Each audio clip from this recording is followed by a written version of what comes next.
저는 현재 은행 예금이나 적금을 단 1원도 가지고 있지 않습니다. 제 자산 포트폴리오에서 예적금이 차지하는 비중은 정확히 0%입니다. 너무 위험한 거 아닌가요? 라고 생각하실 수 있는데요. 저는 오히려 반대라고 생각합니다. 자본주의 사회에서 가장 위험한 행동은 내 전 재산을 은행에 넣어두고 안전하다고 착각하는 것입니다. 우리가 투자를 하지 않고 은행에 돈을 맡기는 이유는 아마 원금을 잃기 싫어서겠죠. 네, 은행은 통장에 찍힌 숫자는 확실하게 지켜줍니다. 하지만 그 돈의 가치는 지켜주지 못합니다.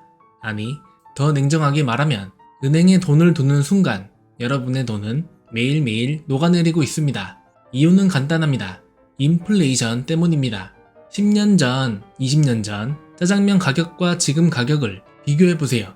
만약 그때 짜장면 한 그릇 사 먹을 돈을 은행에 소중히 넣어뒀다면 지금 그 돈으로 짜장면 반 그릇이라도 사 먹을 수 있을까요? 불가능합니다. 이게 바로 예적금의 함정입니다. 이자 3% 받는 동안 물가가 4% 오르면 내 돈의 실질 가치는 마이너스입니다.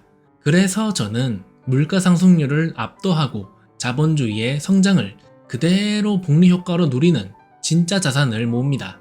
은행보다 장기적으로 안전하다고 확신하고 은행 이자와는 비교도 안 될 만큼 높은 수익을 주는 곳, 바로 미국 시장 전체를 사는 ETF입니다. 오늘 저는 여러분께 평생의 동반자가 되어줄 두 가지 ETF를 소개해드리려 합니다. S&P 500인 VOO와 나스닥인 QQQ입니다. 단순히 좋다더라가 아닙니다. 과거 10년, 20년치 데이터를 실제로 돌려본 결과와 여러분이 이 두 가지에 돈을 넣었을 때 10년, 20년 뒤 얼마가 되는지 구체적인 숫자로 증명해 드리겠습니다. 먼저 우리는 안전에 대한 개념부터 다시 정립해야 합니다. 많은 분이 주식은 위험하고 은행은 안전하다고 생각합니다. 여기서 말하는 주식의 위험은 변동성입니다. 가격이 오르락 내리락 하는 거죠. 반면 은행은 변동성이 없습니다. 그래서 마음이 편합니다. 하지만 자본주의에서 진짜 위험은 변동성이 아니라 구매력 상실입니다. 20년 뒤 은퇴했을 때 내 1억 원으로 쌀 한 가마니도 못 사게 되는 것, 그게 진짜 파산입니다. 은행은 변동성은 없지만 이 구매력 상실이라는 확정된 위험을 안고 갑니다. 그렇다면 어떤 주식을 사야 할까요? 삼성이 망할지, 애플이 망할지, 테슬라가 망할지 개별 기업의 운명은 아무도 모릅니다. 그래서 우리는 ETF를 해야 합니다. ETF는 특정 기업이 아니라 시장 전체를 사는 상품이기 때문입니다.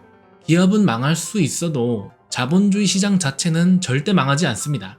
인간이 더 잘 살고 싶어하는 욕망이 있는 한 기업들은 끊임없이 혁신하고 돈을 벌어들이니까요. 그 중에서도 전 세계 1등 기업들이 모인 미국 시장 전체를 사는 것, 이것이 제가 생각하는 가장 완벽하고 가장 안전한 투자입니다. 첫 번째로 추천해드릴, 그리고 여러분이 평생 모아가야 할 ETF는 바로 VOO입니다. VOO는 미국의 S&P 지수를 추종합니다.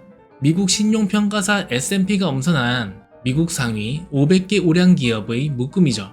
애플, 마이크로소프트, 구글, 아마존 등 미국을 대표하는 500개 기업이 다 들어있습니다. 이 500개 리스트는 고정된 게 아닙니다. 돈 못 버는 기업은 퇴출당하고 잘 버는 기업은 새로 들어옵니다. 여러분이 신경 쓰지 않아도 알아서 자동 리밸런싱 되는 구조죠. VOO가 든든한 방패라면 우리의 자산을 폭발적으로 불려줄 엔진도 필요합니다. 바로 QQQ입니다. QQQ는 미국의 100개 기업, 주로 기술주들이 모여 있습니다. 애플, 엔비디아, 테슬라, 메타 등 지금 세상을 바꾸고 있는 4차 산업혁명의 주인공들이죠. VOO보다 변동성은 크지만 성장성은 압도적입니다. AI, 로봇, 자율주행 등 세상이 기술 중심으로 바뀔수록 QQQ에 포함된 기업들의 이익은 기하급수적으로 늘어납니다. QQQ는 장기적으로 우상향한다는 전제 하에 여러분의 자산 증식 속도를 획기적으로 높여줄 고성능 스포츠카입니다. 그럼 안정적인 VOO와 성장성이 높은 QQQ, 어떻게 투자해야 할까요? 저는 VOO 50%, QQQ 50% 전략을 추천합니다. 서로의 장단점을 완벽하게 보완해주는 황금 비율입니다. 과거 10년 동안의 데이터를 기준으로 계산을 해봤습니다. VOO의 연평균 수익률은 약 12%, QQQ는 약 17% 정도였습니다. 이 둘을 반반 섞어서 투자했다면 연평균 수익률은 약 14.5%가 나옵니다. 1억 원을 은행 예금에서 빼서 이 반반 포트폴리오에 넣고 더도 말고 덜도 말고 딱 20년만 묵혀둔다면 어떻게 될까요? 보수적으로 연평균 12% 성장으로 가정해 보겠습니다. 복리계산기를 두드려보면 1억 원을 연 12%로 20년 굴릴 경우 약 9억 6천만 원이 됩니다. 원금의 10배 가까이 불어납니다. 만약 과거 10년처럼 수익률이 조금 더 좋아서 15%가 나온다면 20년 뒤에는 16억 원이 넘습니다. 반면 똑같은 1억 원을 은행 예금 연 3% 복리에 20년 넣어두면 얼마일까요? 겨우 1억 8천만 원입니다. 이렇게 보니까 눈에 확 띄죠? 그래도 막상 시작하려면 지금 너무 고점은 아닐까? 폭락하면 어떡하지? 걱정되실 겁니다. 그래서 생각 자체를 바꿔야 합니다. 주식을 매매해서 차익을 남기는 대상이 아니라 수집하는 대상으로 바라보세요.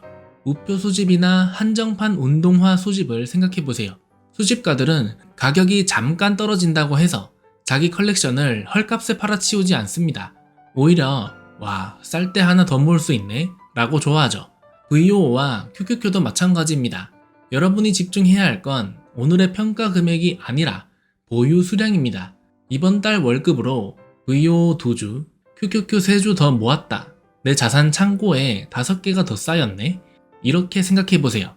주가는 귀신도 모릅니다. 하지만 내가 모은 주식의 개수는 절대 배신하지 않습니다.